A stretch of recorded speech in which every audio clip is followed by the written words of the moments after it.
So this is lecture 2 on the 17th of December of Josephus, Historian, Hero, and Traitor by Rabbi Lawrence Troster.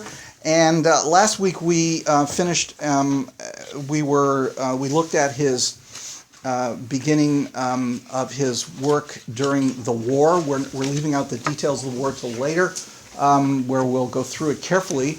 And we left it with his appointment as the general of the Galilee.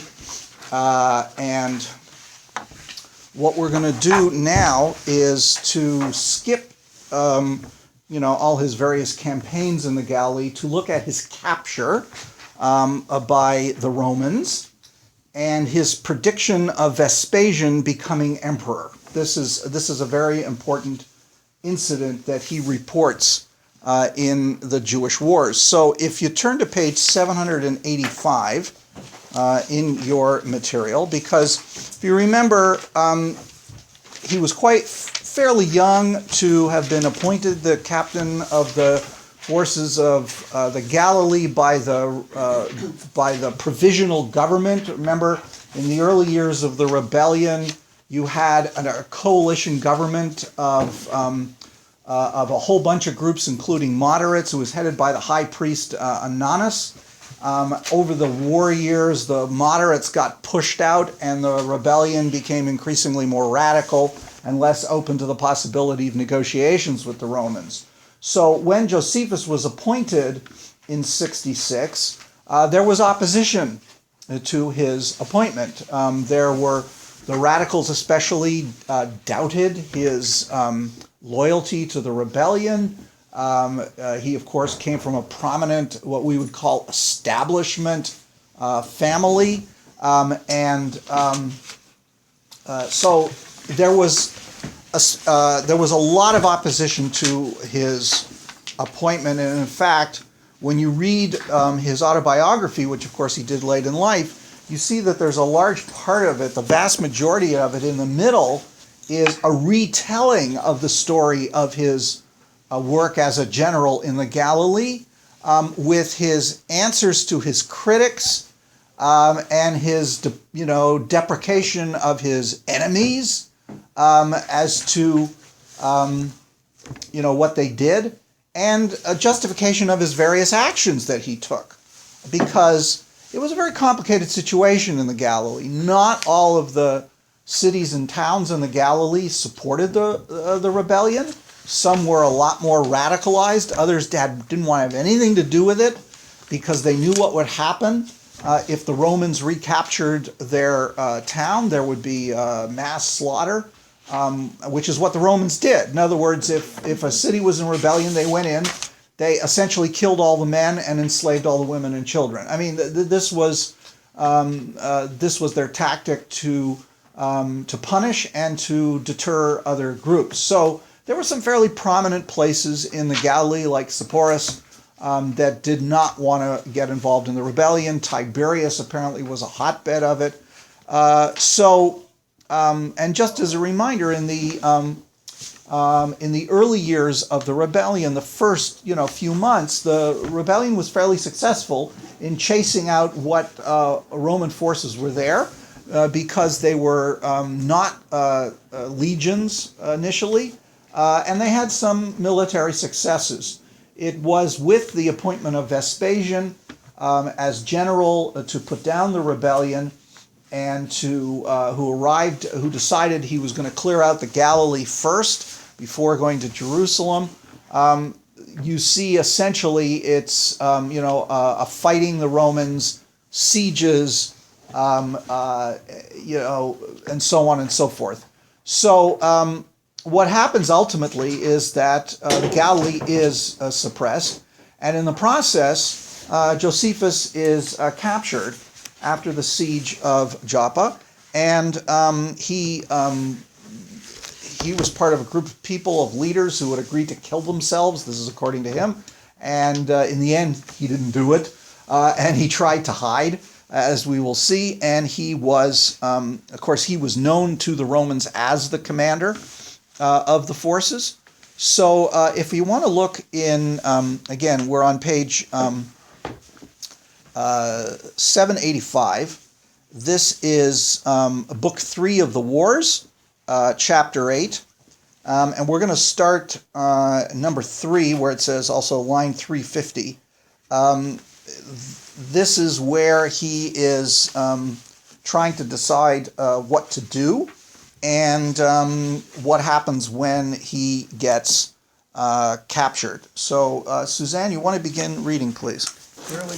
We're on page 785, yes. Number 3, line 350. Now is Josephus. Now as Josephus began to hesitate with himself about Nicanor's proposal, the soldiery were so angry that they ran hastily to set fire to the den.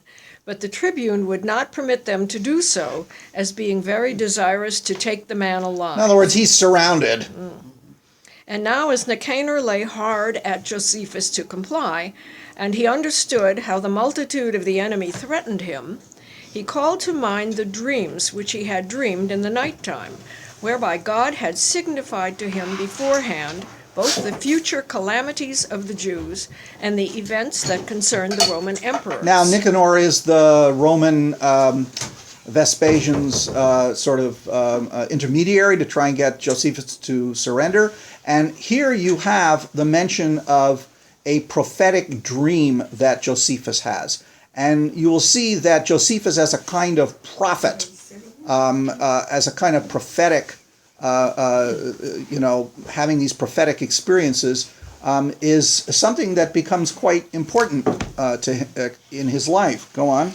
Now Josephus was able to give shrewd conjectures about the interpretation of such dreams as have been ambiguously delivered by God. That's really interesting, right? In other words, he's talking about himself in the third person here, right. And he's saying he understands that dreams are often ambiguous, but he's smart enough to know how to interpret them right. Go on. Moreover, he was not unacquainted with the prophecies contained in the sacred books, as being a priest himself, and of the posterity of priests. Which means he has read the books of the Bible that are prophetic books, which, of course, Jews continue to reinterpret, like the book of Daniel, to their contemporary period. Go on. And just then was he in an ecstasy, and setting before him the tremendous images of the dreams he had lately had, he put up a secret prayer to God, and said, "Since it pleaseth thee, who hast created the Jewish nation, to depress the same, and since all their good fortune is gone over to the Romans, and since thou hast made choice of this soul of mine, to foretell what is to come to pass hereafter, I willingly give them my hands, and am content to live. And I protest openly that I do not go over to the Romans as a deserter of the Jews, but as a minister from thee." There are 2 key points here. He doesn't want to be seen as a traitor. Okay? And, of course, he will be accused of being a traitor. This is something that probably dogged him his whole life. He wants to be seen as someone who is following the will of God. Now, what he says here, very briefly, we are going to look at in more detail in a later lecture, which is basically going to be Josephus's theology of history. In other words, why are the Jews being oppressed by the Romans? And you will see that Josephus, it's one of the rationales he develops as to why the Jews ought to surrender rather than defend Jerusalem to the end. And again, we'll go on about this and consider much more length, but he's following a very traditional idea. If the Jews are being ruled by the Romans, it's God's will. And to rebel against the Romans is to rebel against God's will. This is a very old idea that goes back to the prophet Jeremiah, and in fact is the ruling Jewish political theology until the 19th century. The only exceptions being the Maccabean revolt and the wars against the Romans. So here in a little miniature you're beginning, but we will look into that in more depth.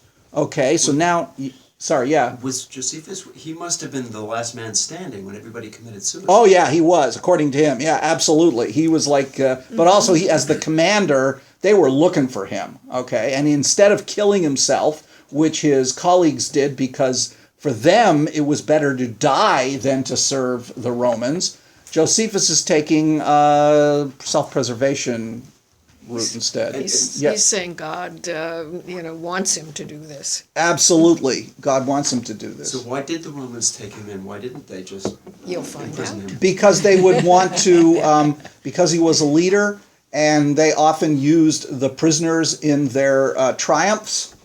They take them back to Rome and parade them for the populace, and then they kill them. Okay? Go on. When he had said this, he complied with Nicanor's invitation. But when those Jews who had fled with him understood that he yielded to those that invited him to come up, they came about him in a body and cried out. See, the others haven't killed himself yet. This is the group that doesn't want to surrender. Go on. Nay, indeed, now may the laws of our forefathers, which God ordained himself, well grown to purpose, that God we mean, who hath created the souls of the Jews of such a temper that they despise death. O Josephus, art thou still fond of life, and canst thou bear to see the light in a state of slavery? How soon hast thou forgotten thyself? How many hast thou persuaded to lose their lives for liberty? Thou hast therefore had a false reputation for manhood, and a like false reputation for wisdom, if thou canst hope for preservation from those against whom thou hast fought so zealously, and art, however, willing to be preserved by them, if they be in earnest. Okay, so we don't have to read the rest of it. See, the rest of the people there had their theology was it is better to die than to be a slave of the Romans, because the only one that could serve would be God. So live free or die, to quote the license plates of New Hampshire, right?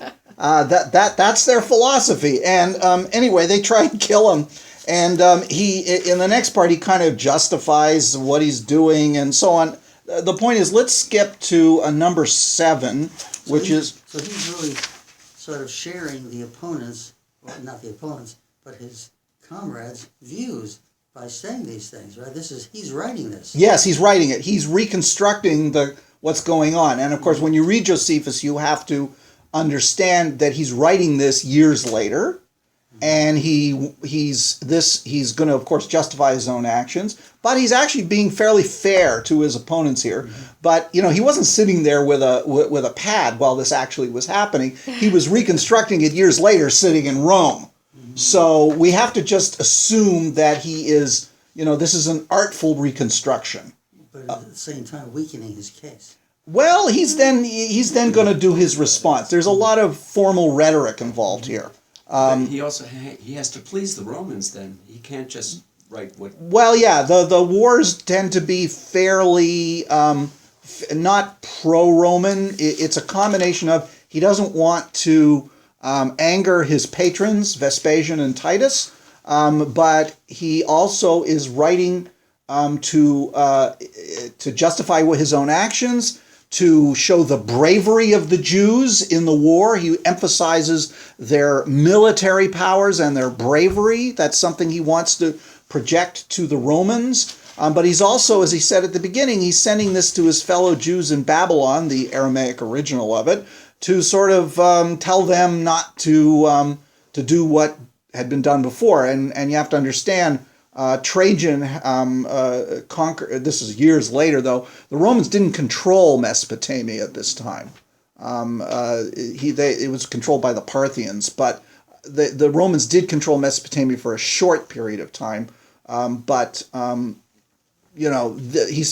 Originally he says he wrote this to to the Babylonian Jews who are outside the empire. Okay, so let's skip to number 7. This was taking place south of the Galilee, again, yes? No, this is taking place in the Galilee. The scene that he is portraying is in the Galilee. Okay, so Irma, you want to pick it up page 787, number 7, which is line 387. However, in this extreme distress, he was not destitute of his usual sagacity, but trusting himself to the providence of God, he put his life into hazard in the manner following. And now, said he, since it is resolved among you that you will die, Come on, let us commit our mutual deaths to determination by lot. Who is the he here? He is Josephus. Again, he's writing in the third person. He whom the lot falls to first, let him be killed by him that hath the second lot. So they're going to pick lots to decide who's going to die, and so forth. Does this remind you of anything? Masada, right. That's why a lot of scholars believe that the scene at Masada of the rebels picking the lots out may in fact have never happened, and that it was transposing what happened here to also at Masada, because Josephus wasn't at Masada. He only heard what happened secondhand. And even though they found lots at Masada archaeologically, as my own teacher in this said, they could have been for anything, right? We don't know that those were the lots that were chosen, and we actually have no evidence that the defenders of Masada actually killed themselves. Josephus may have completely reconstructed that from this particular incident that in fact had happened. Okay, go on. And thus, and thus fortune shall make its progress through us all. Nor shall any of us perish by his own right hand, for it would be unfair if, when the rest are gone, somebody should repent and save himself. Which is what he ends up doing. Yeah, go on. This proposal appeared to them to be very just. And when he had prevailed with them to determine this matter by lots, he drew one of the lots for himself also.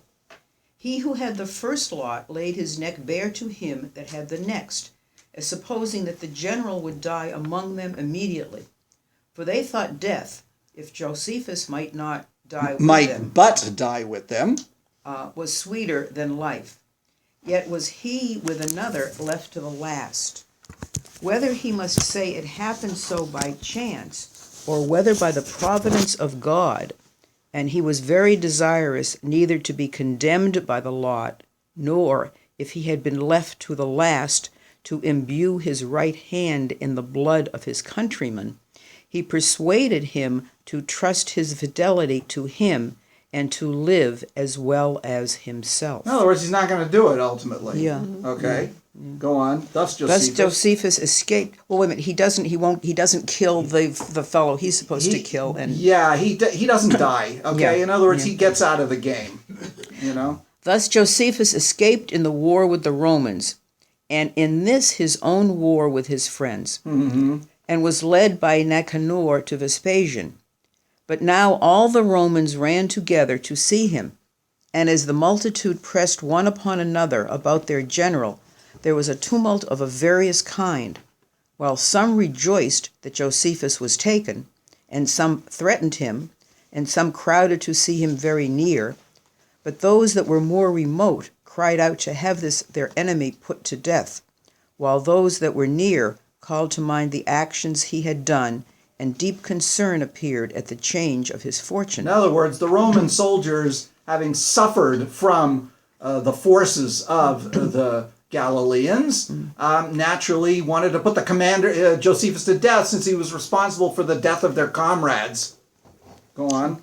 Nor were there any of the Roman commanders, how much soever they had been enraged at him before, but relented when they came to the sight of him. In other words, Josephus is saying that once they met him, they thought, hey, he seems like a nice guy, why should we put him to death, right? Go on.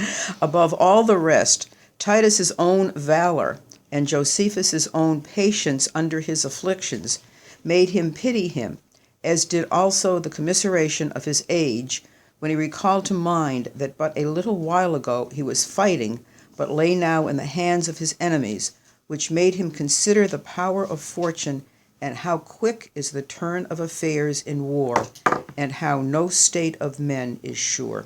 So Titus, of course, is Vespasian's son, and at this point is the second in command of the Roman forces. When Vespasian has to leave to go back to Rome to deal and become emperor, Titus takes over eventually the command of the forces and is the one actually who lays siege to Jerusalem. Go on. For which reason he then made a great many more to be of the same pitiful temper with himself, and induced them to commiserate Josephus. This is Titus. He was also of great weight in persuading his father to preserve him. Somehow Josephus and Titus connected to become friends. However, Vespasian gave strict orders that he should be kept with great caution, as though he would, in a very little time, send him to Nero. Because Nero's still emperor, and under normal circumstances, the commanders of a rebellion, again, would be sent to Rome, where they'd be paraded around, they'd be executed. So Vespasian is still under the orders of the emperor, and so he puts them in jail. Read a little further. What number are we at? What's that? Well, we're in now starting number 9 at the bottom of 787, line 399. Go on. When Joseph heard him give those orders, he said that he had somewhat in his mind that he would willingly say to himself alone. When therefore they were all ordered to withdraw, excepting Titus and 2 of their friends, he said, Thou, O Vespasian, thinkest no more than that thou hast taken Josephus himself captive. But I come to thee as a messenger of greater tidings. For had not I been sent by God to thee, I knew what was the laws of the Jews in this case. So, notice what he's saying. He says to Vespasian, I have been sent to you by God. Yeah. Go on. And how it becomes generals to die. Dost thou send me to Nero? For why? Are Nero's successors till they come to thee still alive? Thou, O Vespasian, art Caesar and emperor, thou and this thy son. Bind me now still faster, and keep me for thyself. For thou, O Caesar, art not only lord over me, but over the land and the sea, and all mankind. And certainly I deserve to be kept in closer custody than I am now in order to be punished, if I rashly affirm anything of God. So what does he do? He predicts that Vespasian will be emperor, yeah. and his son Titus after him. Yes, Jordan. So there is the passage about Yochanan ben Zakkai. Yeah, I was going to mention that. It's almost the same thing. Yep. Yes, there's a remarkable parallel in rabbinic literature that the head of the Pharisees, Yochanan ben Zakkai, Rabban Yochanan ben Zakkai, who gets himself snuck out of the siege of Jerusalem by pretending to be dead and carried out in a coffin. You may have heard this story. Goes to the emperor, and that, you know, the story, of course, is written hundreds of years later. Because the emperor, he goes to his Vespasian, which of course Vespasian was not at the siege of Jerusalem, and predicts Vespasian becoming emperor, and asks for, the one thing he asks for, he says, is Yavna and its scholars, which is of course quite funny because before the war there was no center in Yavna. What happened is that when there were refugees from the war who ended up in Yavna, and some of them were Pharisees, and they just started doing what Pharisees do. They sat around and created a yeshiva. So the point is, Didn't he also ask for his life? well, In yes, addition to yeah, well, you have to. But the point is, so I don't know. Did the Jews hear about this story of Josephus and then turn it to Yochanan ben Zakkai? We don't know. I mean, but Well, that was why I was sort of like, when did Josephus write this? he's the one who was there. He really did but I mean, this. when is this actually his written account? Or Only 10 years after the war, Right, it's so published.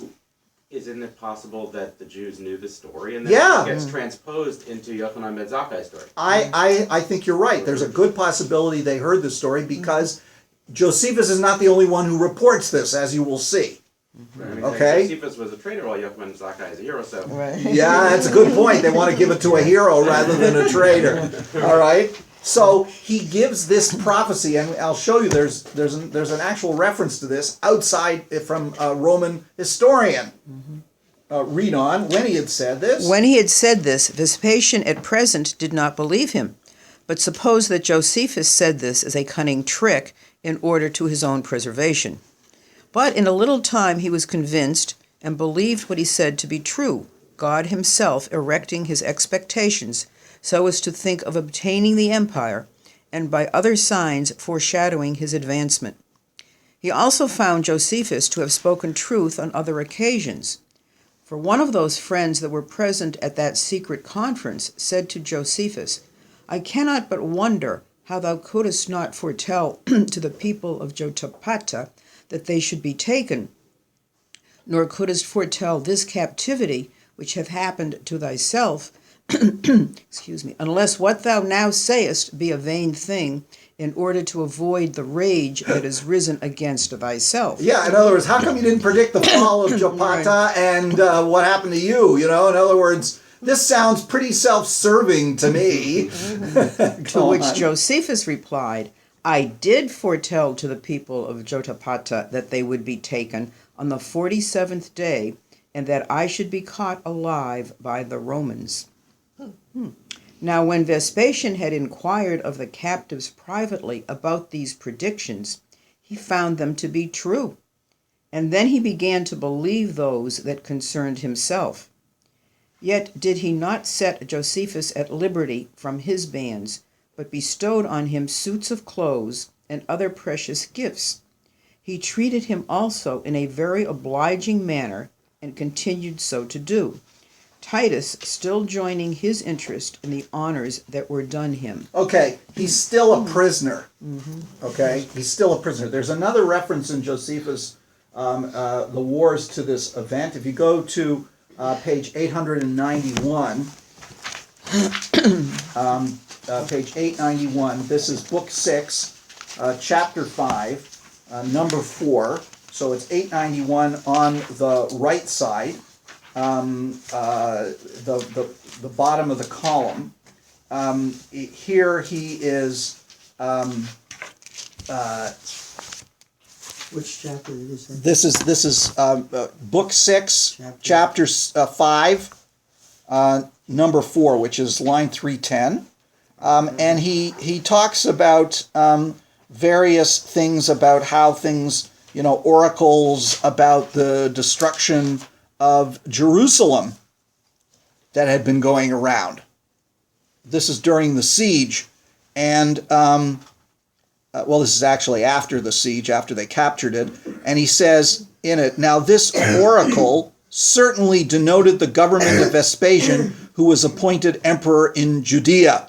So he's referencing back the success of his prophecy in predicting that Vespasian would be emperor. Now, if you've got the material that I gave you last week, you'll see on page 8, there is a quote here from Suetonius, who is a Roman historian of the Annals of Imperial Rome.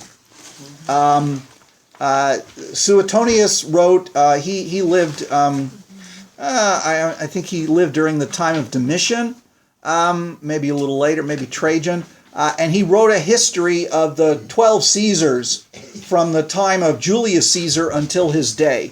It's a remarkable series of biographies. It's filled with salacious gossip, and was one of the main sources that Robert Graves used for his historical novels, I, Claudius and Claudius the God, of which the television series is based. So here in the chapter on Vespasian, he mentions these prophecies.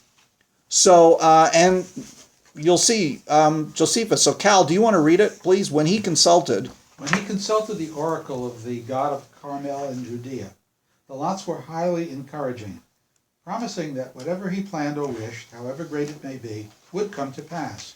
And one of his high-born prisoners, Josephus by name, as he was being put in chains, declared most confidently that he would soon be released by the same man who would then, however, be emperor. Omens were also reported from Rome. Nero, in his latter days, were admonished in a dream to take the sacred chariot of Jupiter Optimus Maximus from its shrine to the house of Vespasian, and from there to the circus. Not long after this, too, when Galba was on his way to the elections which gave him his second consulship, a statue of the deified Julius, of its own accord, turned toward the east. And on the field of Betriacum, before the battle began, 2 eagles fought in the sight of all, and when one was vanquished, a third came from the direction of the rising sun and drove off the victor. Now, the Romans put a lot of stock in omens and oracles. They drew lots. They looked at the guts of sacrifices. They had sacred chickens they took with them in the legions and all kinds of things. This was something that was very well regarded. So what Suetonius here is doing is reporting on all of these various oracles and omens that foretold the fact that Vespasian was going to become emperor. And this is the only mention of Josephus outside of Josephus himself. So did Suetonius read Josephus and just sort of reported on it? Or did he hear it from somewhere else that this actually had happened? I can't tell you that, but the point is, here we have a second account of this thing with Josephus being captured, being foretelling Vespasian becoming emperor, and it coming to pass. So this is very interesting. So let's assume that Suetonius heard this from somewhere else, and so this is what happened. So then Josephus at some point is let go as a prisoner, and he becomes a translator and advisor to Titus during the rest of the war. We're going to not look at those passages now, except we'll look at a little bit of the. We'll look at a little bit of his release. So if you go to Did Josephus consider himself a prophet? he considered. Well, don't forget, priests often were connected with prophecy, so he did consider the fact that he occasionally did have. It wasn't his regular job, let's just say, okay. But he did consider the fact that he did have occasional prophetic insights. So if you turn to page 831, which is the fourth book of the war, chapter 10, number 7. So this is on 831, the last paragraph on the right side. Chapter 10? Yes, book 4, chapter 10 of the war, page 831. I had a different book for some reason. Oh, Chapter 10, in which... book 4 of the war. You have to look up book and... 4, chapter 10. Yes, book 4, chapter 10, number 7. What edition is this book? Oh, they're all the same translation. It's Yeah, but just... they're different page numbers. Yeah, because they're different publications. This Yeah. just happens to be one I recommended What's because the it was... edition? I'll send you the link to it. It's very inexpensive. That's why we No, picked I know it. that. but I Thomas Nelson, it says. Yeah, Thomas I Nelson know, but edition. I Okay. think this is exactly the same It translation. is the same Different- translation. With different pages. Yes, because there's different, as I said, there's because this is a very old translation, it's in the public realm, so anybody can publish it. It's also available online, by the way. All right, so take a look where it says, so Vespasian's good fortune. Harvey, do you want to take a look at it? I'm trying to find it. Oh, page 831, Fine, thank you. number 7. Okay, so Vespasian's good fortune succeeded in the wishes everywhere, and the public affairs were, for the greatest part, already in his hands, upon which he considered that he had not. Rabbi, my eyes aren't what you're supposed to see. So that he so Robert, do you considered want to that he read it had, then? so that Sorry, he considered that he had not arrived at the government without divine providence, but that a righteous kind of fate had brought the empire under his power. See, this part in the story, he's talking about how Vespasian becomes emperor, how the war is interrupted by the year of the 3 emperors, when Nero has been killed, and over the course of the year, 3 people became emperor of Rome, and there was this, well, let's be honest, there was a minor civil war that went on, and Vespasian eventually would manage to prevail by getting the support of the Eastern legions, especially the armies of Egypt and Syria, and therefore was able to become emperor in 69. So again, the war's been going on now for 3 years, and he doesn't become emperor until the 3rd year of the war. And now Vespasian, according to this passage, is reflecting on the fact that all of these oracles came true. Read on. For as Vespasian called to mind the other signals, which had been a great many everywhere, that foretold he should obtain the government, so did he remember that Josephus had said to him when he ventured to foretell his coming to the empire while Nero was alive. So he was much concerned that this man was still in bonds with him. He then called for Mecaeanus, together with the other commanders and friends, and in the first place he informed them what a valiant man Josephus had been, and what great hardships had been made him undergo in the siege of Jopata. After that he related these predictions of his, which he had then suspected as fictions, suggested out of the fear he was in, but which had by time been demonstrated to be divine. It is a shameful thing, said Vespasian, that this man who had foretold my coming to the empire beforehand, had been the minister of a divine message to me, should still be retained in the condition of a captive or prisoner. So he called for Josephus, and commanded that he should be set at liberty.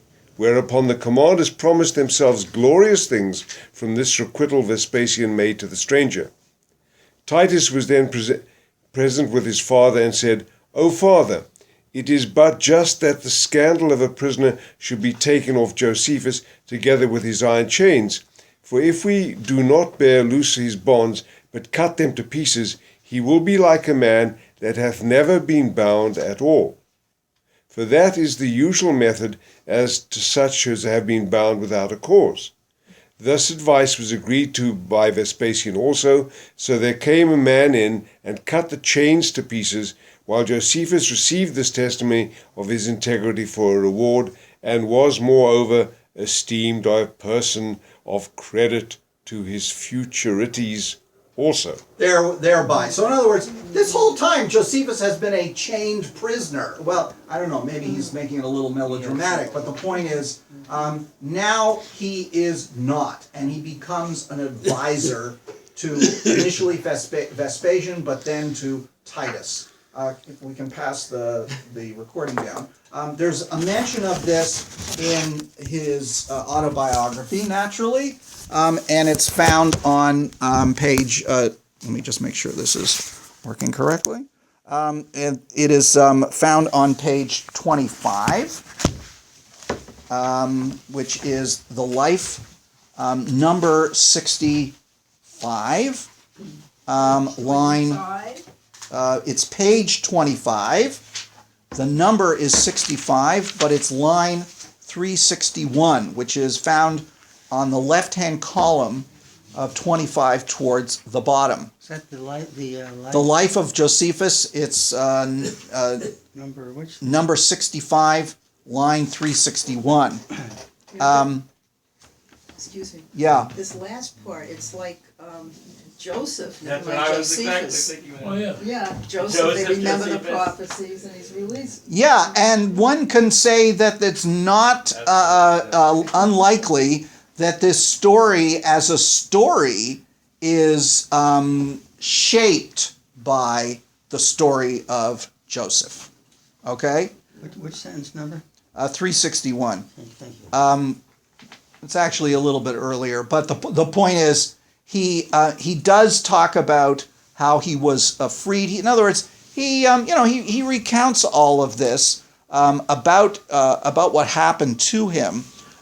If you take a look actually on the previous page, number 355, he is, in his autobiography, one of the things he's doing is attacking another Jewish historian of the war, a guy named Justus of Tiberias, who was who worked for and was a close friend of King Herod Agrippa II. And Justus attacked Josephus as a traitor. So the large part of the autobiography, the life in the middle, is a response to Justus. So you have to understand that. That's why one of the reasons why we're not reading it. And he talks about the fact that Josephus says, "Hey, I saved your life, by the way." And You're on 355 now? yeah, and he says that I'm a wicked man. It was King Agrippa, that's Agrippa II, who procured you your life when thou was condemned to die by Vespasian. In other words, it was Agrippa II and his wife Bernice who basically did that. And he then goes on to talk about what happened to him. Now, so if you go to 360, you will see how he how he talks about, well, as I said, in the life he's talking about Justus's version of the war, its inaccuracies, his attack on Josephus. But let's pick it up at 360, where it says, "For thou hast it had written these 20 years." Robert, you want to pick it up there? For thou hast had it written these 20 years, and thou mightest, and then mightest You can thou, cut out the Shakespearean language if you thou want. had the testimony of thy accuracy. But now, when these men are no longer with us, and thou thinkest thou canst not be contradicted, thou venturest to publish it. In other words, he's talking around the year 100 when a lot of the people involved are dead. And therefore there's a suggestion here that Agrippa II is dead, okay, which he wasn't when Josephus wrote the war. The life is written, 20 years or so after he wrote the war. So he's attacking Justus for waiting until the principals have died to publish his. And now he's going to talk about how his account got published. Read on. But then I was not in like manner afraid of my own writings, but I offered my books to the emperors themselves when the facts were almost under men's eyes, for I was conscious to myself that I had observed the truth of the facts, and as I expected to have their attestations to them, so I was not deceived in such expectation. Moreover, I immediately presented my history to many other persons, some of whom were concerned in the war, as was King Agrippa II and some of his kindred. Now, so he said that his original, before he got published, he published it, he gave it to Titus and Vespasian to look at, and to King Agrippa II to look at. And they liked it. And Justus waited till after everybody died before publishing his version of it. Go on. Now the Emperor Titus was so desirous of the knowledge of these affairs should be taken from these books alone, that he subscribed his own hand to them, and ordered that they should be published. I made a mistake. By this point, Vespasian is dead, and his son has taken over as emperor. By the way, one thing you should know about Vespasian that you probably don't know, he's the one who built the Colosseum. And guess where he got the money to do it? From the temple treasury of the temple in Jerusalem. So the money of the treasury of the entire Jewish people was plundered and used to build the Colosseum. Just so you should know when you visit Rome. Right. You can visit the Vatican and get a similar story about how they had the money to build, what's the great cathedral? St. Peter's? St. Peter's, but at least part of it, which was when they put the Jews in the ghettos. That I don't know, but this I know for sure, that Vespasian used the plunder from the Jewish war to build the Colosseum, which is now being renovated. Okay, read on. And for King Agrippa, he wrote me 62 letters and attested to the truth of what I had therein delivered, 2 of which letters I have subjoined, and thou mayest thereby know their contents. So King Agrippa II, who, even though Justus had worked for, Josephus became a close friend of. Agrippa II had not opposed the Romans. He was against the war. He was on the Roman side. Don't forget, there were quite a number of Jews who didn't like the rebellion. So now he's going to quote from a letter that Agrippa II wrote to Josephus. Read on. King Agrippa to Josephus, his dear friend, sendeth greeting. I have read over thy book with great pleasure, and it appears to me that thou hast done it much more accurately and with greater care than have the other writers. Send me the rest of these books. Farewell, my dear friend. And now a second letter. King Agrippa to Josephus, his dear friend, sendeth greeting. It seems by what thou hast written that thou standest in need of no instruction in order to our information from the beginning. However, when thou comest to me, I will inform thee of a great many things which thou dost not know. In other words, that Agrippa II knows a bunch of stuff from behind the political scenes. He's going to tell Josephus about it. So when the history was perfected, Agrippa, neither by way of flattery, which was not agreeable to him, nor by way of irony, as thou wilt say, for he was entirely a stranger to such an evil. In other words, he wasn't being sarcastic here, and go on. But he wrote this by way of attestation to what was true, as all that read histories may do, and so much shall be said concerning Justus, which I'm obliged to add by way of digression. Okay, so we can stop there because then he goes back to the story of it. And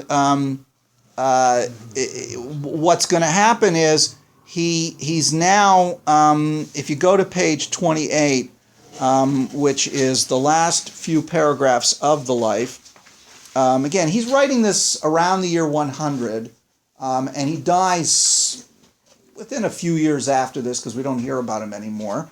And we don't have any other works that suggest that. He talks about how he was captured. And so what we're going to do is we're going to just read through the rest of his life, which takes us through the end of the autobiography, where he tells us about a whole bunch of interesting things, but in a relatively brief way. Okay? Paul, do you want to read a bit here, number 75?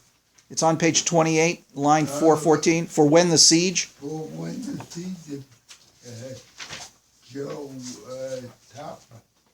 Tapata was over, and I was among the Romans, I was kept with much care by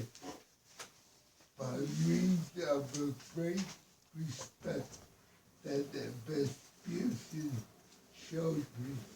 Moreover, at his command, I married a virgin who was from That was for the marriage. Yeah. Excuse me, sorry. Who was from? from among the captains of that country. Yes. Yet did she not live with me long, but I was divorced. Upon my being free Thank you. from my bonds and my Going to Alexandria. going to Alexandria. Okay, stop there. So, stop there. So, in other words, he gets married for the first time, apparently at the urging of Vespasian, but it didn't last long, and he divorced her, and he, at some point, That country's Israel? while he was still in the land of Israel, okay, he goes to Alexandria.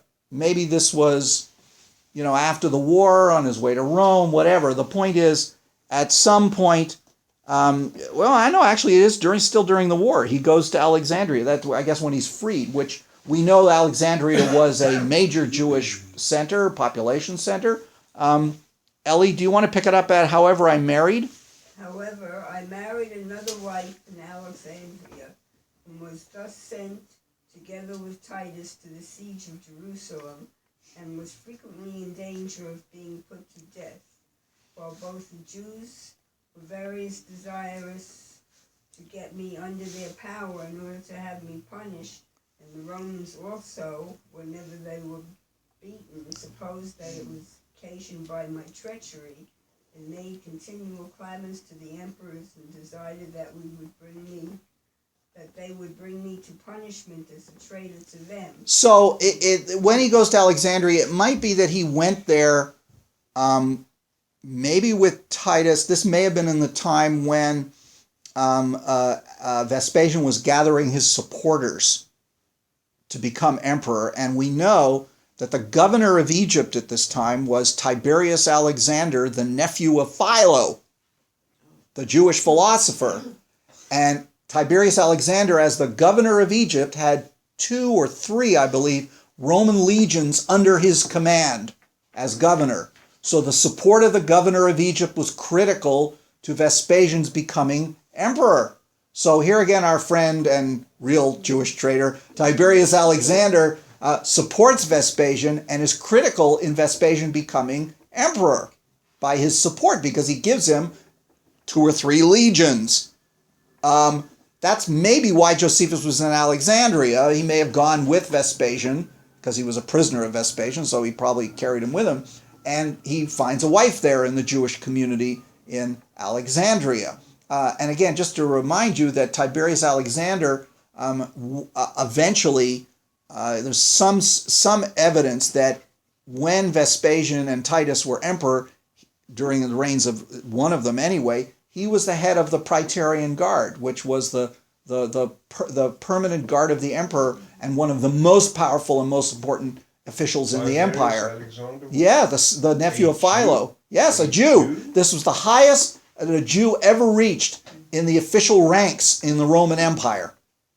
That's how far Tiberius Alexander had Under gone. Vespasian, he was head of Yeah, he was probably, there's some evidence of it that he was the head of the Praetorian Guard for a number of years, which is really critical for only the closest supporters of the emperor, because they literally have the throat of the emperor at their call. So Tiberius Alexander was critical in the success of Vespasian becoming emperor, and therefore threw his lot with the Flavian dynasty. And he gave the legions to Vespasian Yes. to conquer the Galilee and Jerusalem. No, he gave He gave the legions to Vespasian to become emperor. In other words, Vespasian had to go back to Rome with his military support in order to defeat the last of the three emperors, Vitellius, and become emperor. All right, so now we hear. So read on a bit more, Ellie. But Titus Caesar. This is number 417. So the other thing he's saying is when he's with Titus, the Jews want to kill him, and some of the Roman soldiers think he's really a double agent. Okay, and whenever the Roman soldiers get defeated or have problems, it's Josephus's fault. All right, but number 417, Ellie, read on. But Titus Caesar. Caesar was well acquainted with the uncertain fortune of war, and returned no answer to the soldiers' vehement solicitations against me.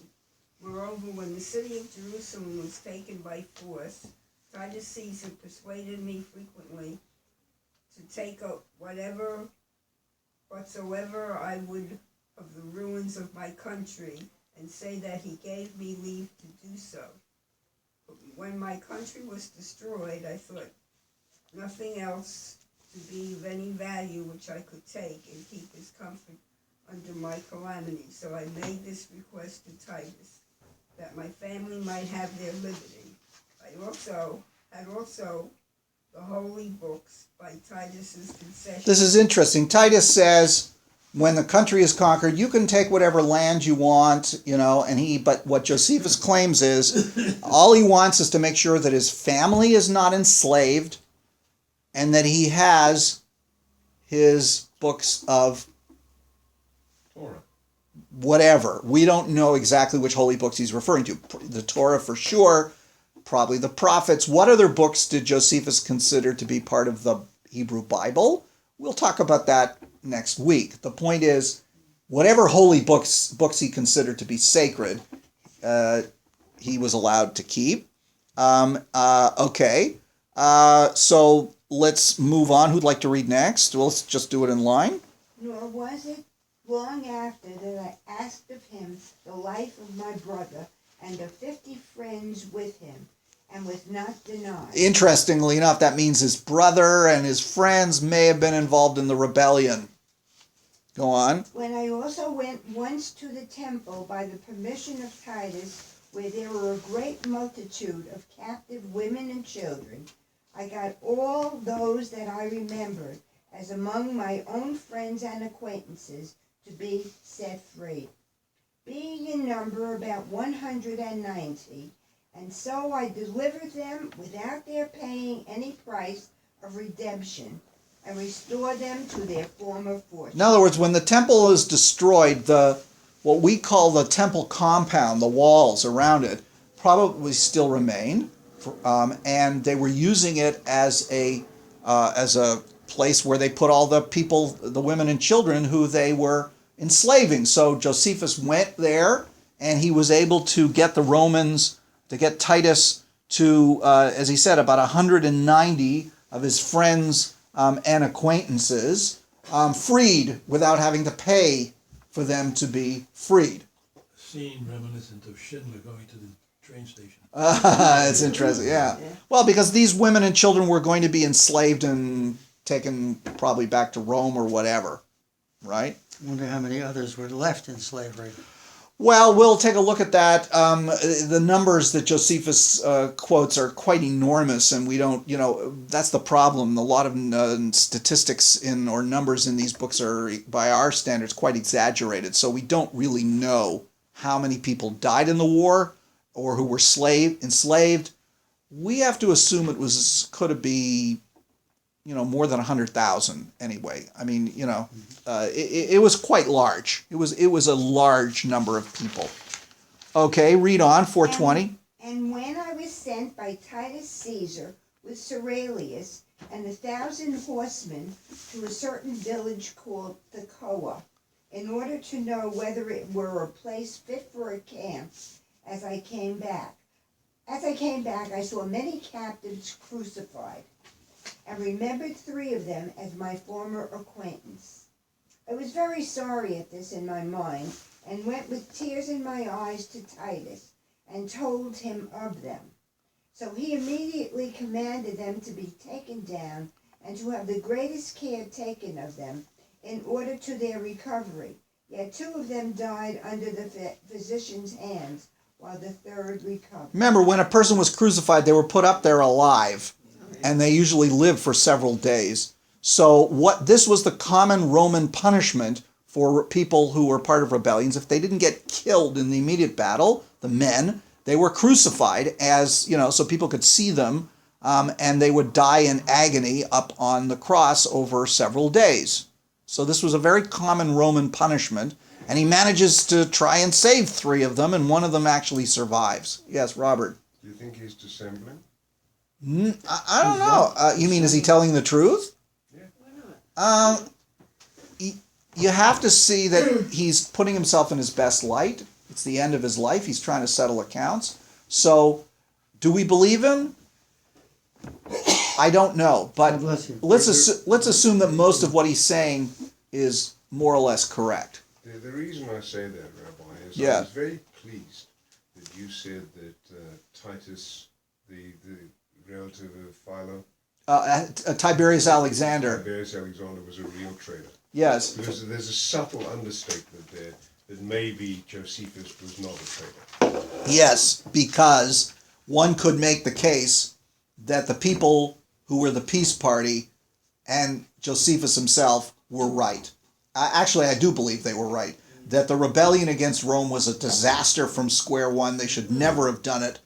It brought nothing but calamity. And it led directly to the Bar Kokhba War 70 years later, which was even worse. And he left us a history Yes. of his people and the time. Yes, he did. Without this, we wouldn't, Josephus, we have to look at the fact that his writing is so important for our understanding of the history of that period. So important. Without it, there would be so many things we just would not know at all about the war. Why do you say, because I may have missed this, that Tiberius Alexander was such a traitor? Well, Tiberius Alexander was the nephew of Philo of Alexandria. Philo, the Jewish philosopher, came from one of the most prominent families in the Roman Empire. Right. His father was the Alabak. He was the ethnarch. He was the head of the Alexandrian Jewish community. They were one of the wealthiest families in the Roman Empire, by the way, certainly one of the wealthiest Jewish families. They had close connections with the royal family of Judea, King Agrippa I. They had close connections with the imperial families. And his brother Marcus took over the family business when his father died. Marcus was married to one of the sisters of Agrippa I. He didn't live that long, but he had 2 nephews. He had 2 nephews. One of whom did, take over from his brother, but the other, I think maybe that was the one who married Bernice. Yeah, it was his other nephew who married Bernice. But we have no evidence that Philo ever married himself. Didn't have any children. But what happened is that the other nephew goes into the Roman army, and by doing so leaves the Jewish community completely. And Josephus, in fact, describes him as somebody who people thought was a traitor for doing this. And Tiberius Alexander slowly rose through the ranks of the army. He was the procurator of Judea for a few years, where he put down a rebellion with quite severe, well, no, he was keeping the actually during his time he actually kept the peace fairly well. But the point is, he rose up in the Roman Empire to the point where he was the governor of Egypt, and then he was the chief of staff of Titus at the siege of Jerusalem.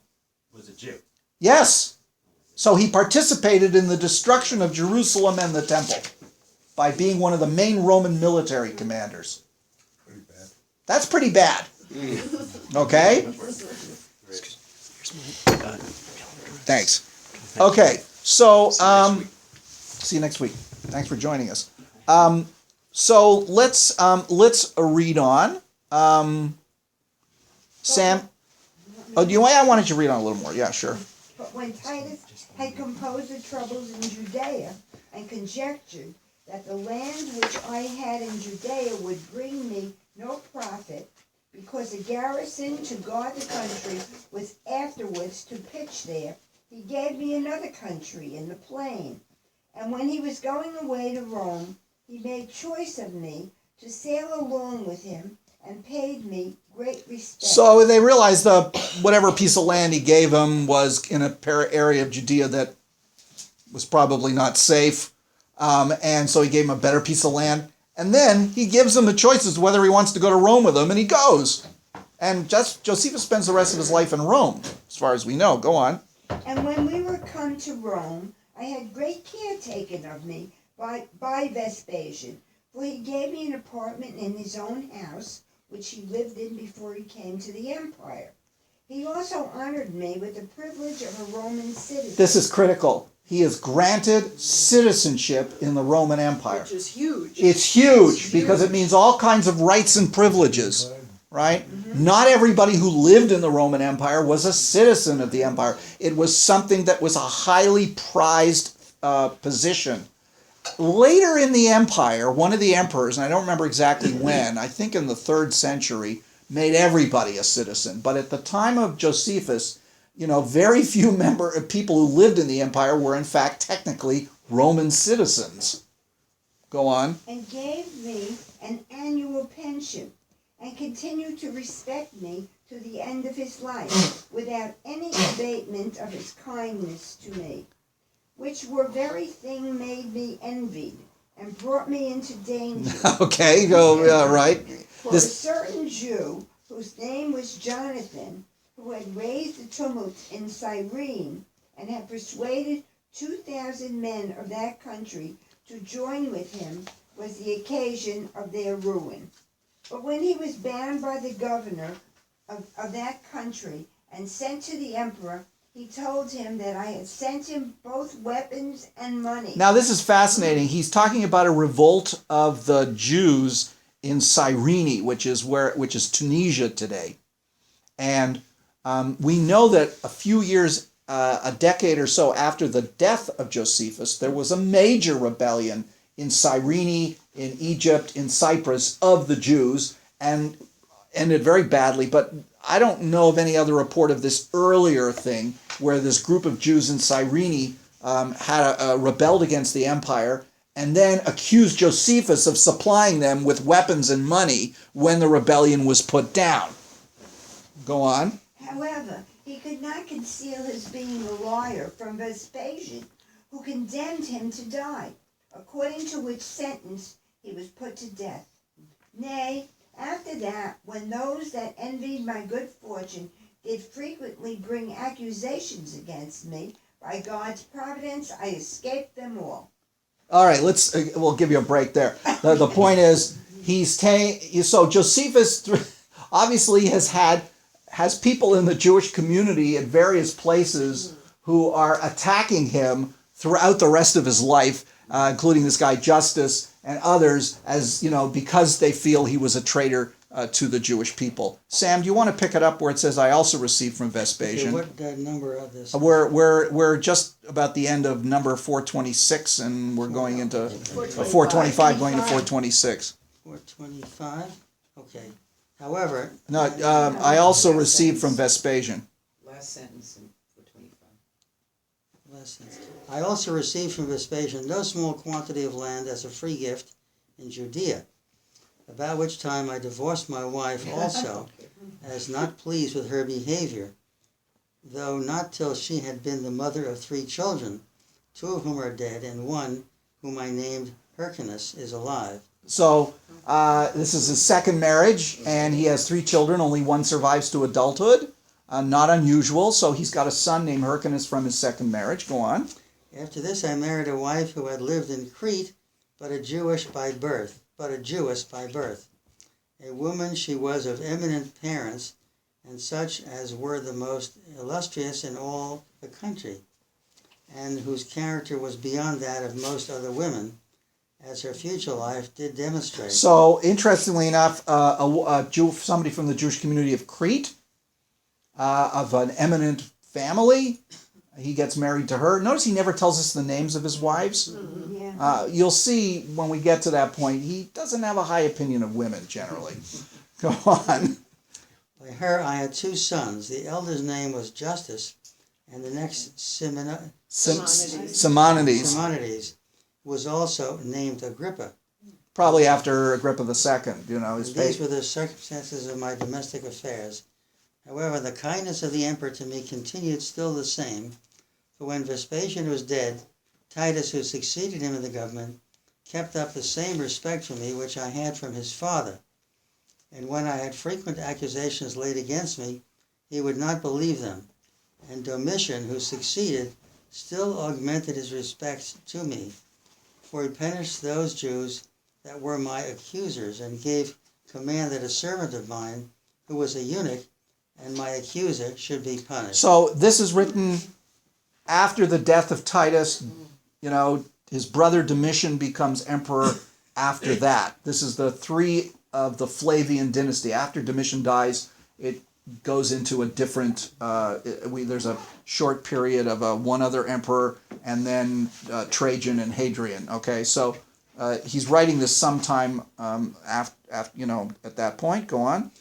He also made that country I had in Judea tax-free, which is a mark of the greatest honor to him who hath it. Nay, Domitia, the wife of Caesar, continued to do me kindnesses, and this is the account of the actions of my whole life, and let others judge of my character by them as they please, but to thee, O Epaphroditus, thou most excellent of men, do I dedicate all this treatise of our antiquities, and so for the present I here conclude the whole. When he wrote the life, he attached it to the Antiquities as an appendix. That's why he's referring to it. Now, this guy, Epaphroditus, is somebody who was, we have some other references to him, he was a wealthy man of the arts in Rome, who evidently Josephus became friends with, and he dedicates the Antiquities to him, as well as the life. All right? So this is what we know of Josephus's life. He had 3 marriages, he had several children, but he ends his life as an eminent exile under the patronage of the Flavians, does very well for himself, but throughout his life he continually has to refute accusations of being a traitor, and there are Jews during his lifetime who are still bitter about his going over to the Romans. That's a fact of life he had to deal with. Okay, any last questions about his life before we move on? All right, so what we're going to do now for the rest of today and next week is to look at some aspects of Jewish life through the eyes of Josephus. In other words, I want to emphasize that. We're not going to really look at anybody else. But what we're going to look at, obviously, as there's a lot of other documentation, but I thought it would be interesting to see it from his perspective only. So we're going to begin with some very interesting and tricky little issues. Sam, if you want to give me that other copy of the Tanakh that's over there that Mike was using. Yeah.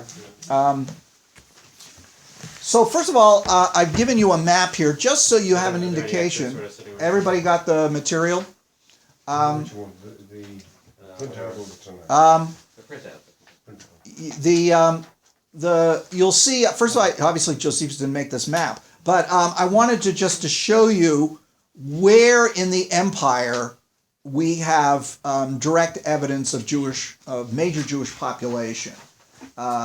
So you see that it's centered in the Eastern Mediterranean. Jerusalem and Alexandria are the largest Jewish cities in terms of numbers, but you also have Damascus and Antioch, and you see the dots are all other areas of Jewish settlement, especially in what we call today Turkey and Greece, Rome itself, and you'll even see a dot up, if you look to the north, up in what is today probably the Low Countries, but was then part of the province of Germany. Looks like they're in the in Romans. Crimea as well, right? What? Is that Crimea? Yeah, also? Crimea. Yes, there were Jews in Crimea. Yes, absolutely. So there were Jews all over, and you'll notice North Africa. You see there. There may have been more than are shown. There's probably even more on those than this map shows. But it shows you the major concentrations are in the Eastern Mediterranean, and I think that's important. And when a lot of those areas are Greek-speaking Jews. They're not Aramaic-speaking, they're Greek-speaking. Even in Jerusalem and Damascus? There are Greek-speaking Jews even in Jerusalem, but they're not the majority. I mean, in the land of Israel itself, in the Galilee and Judea, they're mostly Aramaic speakers, although a lot of Jews spoke Greek. But when you get outside those areas, probably in Syria too, and Damascus and Antioch, a lot of the Jews were Aramaic speakers. But when you get to to Egypt and North Africa and the areas of Greece and Rome and Eastern Turkey, most of the Jews there are Greek speakers. They're not Aramaic speakers. Okay, so we're going to get into a very touchy area, or contentious area, let's say. Whenever you see the word Jew in this translation, in your mind, I want you to change it to Judean. And if you want to scratch it out and put Judean, fine, okay? Because there is a big difference in our minds between Jew and Judean. And this is where we're going to start. What did it mean to be, in Greek, a Judaios? That's the word for Judean and later Jew. Judaios. Yeah. When did the Israelites no longer be called Israelites? Good question. Great segue, Sam. In the Bible, the descendants of Jacob are called the Bnei Yisrael, the children of Israel, right? Okay? In the later books of the Bible, after the destruction of the North Kingdom, the references start referring to the Yehudim, the Judeans. And in fact, in the books of Jeremiah, almost all the references are to the Judeans. In the book of Esther, the references are not to Bnei Yisrael, but to the Judeans. More than 25 times in the book of Esther, the word Ha-Yehudim, the Judeans, is used. In the book of Nehemiah, which of course takes place when the exiles return, they're called the Judeans. 2 Chronicles, when it talks about the later period, refers to the Judeans. So, the translation of Yehudi is not Jew, but Judean. Now, what does that mean? Well, it can mean three things. Number one, a Judean, in Greek, a Judaios, can be a function of one's birth, ethnic group, or geography. In other words, you're born in Judea, you are a Judean, a Judaios. If you're descended from somebody who came from Judea, you're living in Alexandria in the early years, you're living somewhere else in what we call the diaspora, you are still a Judaios. You are ethnically a Judean. What happens if you're living in the land of Judea? You might be called Judean even if you don't worship the God of Israel. In other words, it could be a function of purely geography. If you happen to live within the area that is called Judea, it could mean you are a Judean who've been, as referred to in the Bible, right? Or you are ethnically a descendant of a person from Judea. You get that? We're not talking about religion here at the moment yet. So the first major understanding of the word Judaios is that of geography, an ethnic group, or a function of your birth. Canaanites are therefore Judeans? There aren't any Canaanites at this point. Okay? Don't forget, Judea was actually a small part of the land, what we call the land of Israel. If you're living in Samaria, you are not a Judaios. You are a Samaritan. Yes, Sam, you had a question. I just wondered the distinction between birth means you are a member of the Jewish religion. No, not forget religion a moment. Okay. You're part of this ethnic group called the Judeans. Well, I'm not sure if I understand the difference between by birth or by ethnicity. More or less the same. Okay. More or less the same. Well, you know, because the ethnic Judeans originally lived in Judea, but then they started some of them moved elsewhere, right? So they're still ethnically Judean, but they're not living there, and they may be several generations away from that. In other words, as you'll see, there are people from other parts of the Roman Empire who are descendants of people who came from Judea, and they call themselves Judeans. But they didn't necessarily worship the God of Israel. Let's not go there yet, okay? Okay. But flipping it around there, just to clarify, were there people who were Israel, who were not Judeans? Not anymore, there weren't. So there was no one who was, like the Galileans were also considered Judeans. Yeah, we're going to get to that. That's the point. You could be, we'll get to that. That's number 2, a function of religion or culture.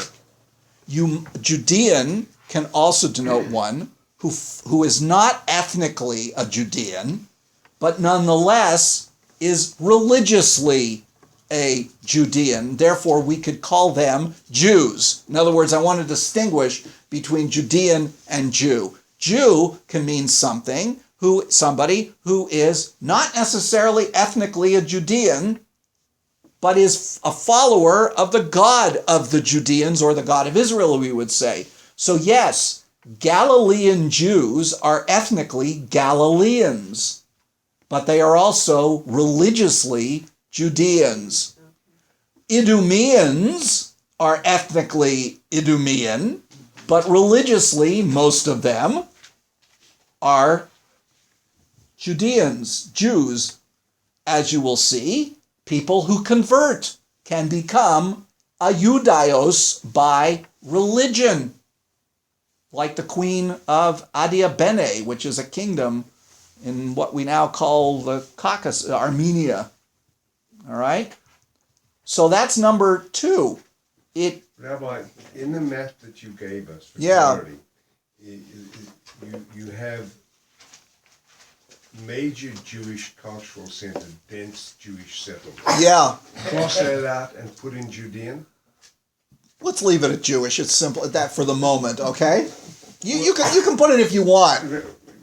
You are succeeding, Rabbi, in putting a blender in my brain. Yes, I am glad. So you can put Judean if you want. Now, the dots that we see scattered all around. Yeah. These are Judeans.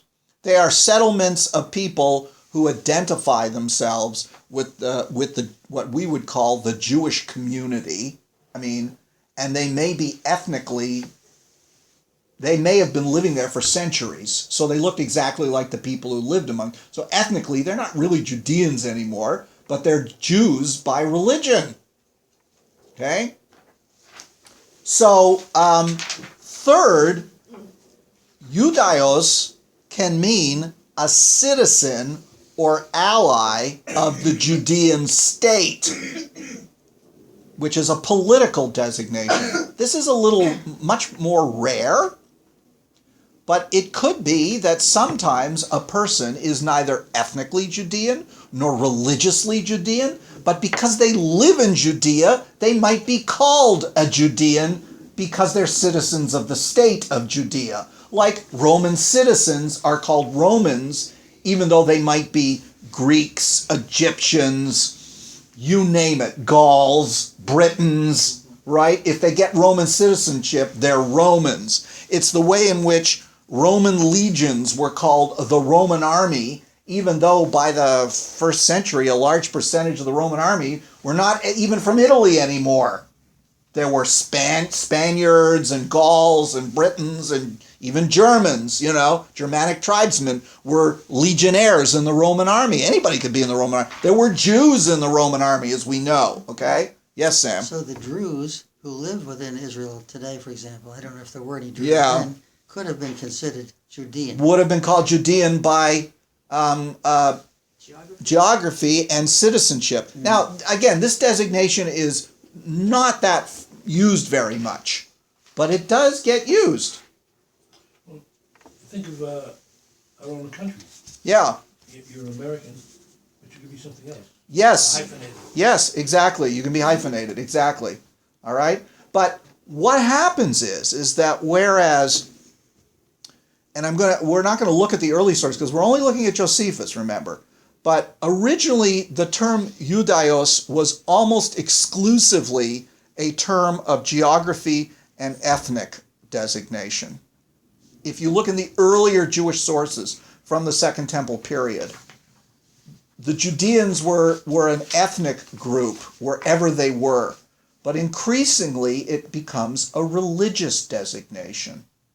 So what you're seeing after Josephus, before Josephus, long before Josephus, hundreds of years before Josephus, it is primarily a term of ethnic affiliation. Secondly, what we would call religious affiliation. Two of them bound up together. But what happens is, and this is by his day, there is a transition going on from purely ethnic to religious. So that that's the distinction between Judean and Jew. The ethnic part never leaves 100%, but you find more and more people who are not ethnically Judean, but are religiously Judean or Jewish because of conversion.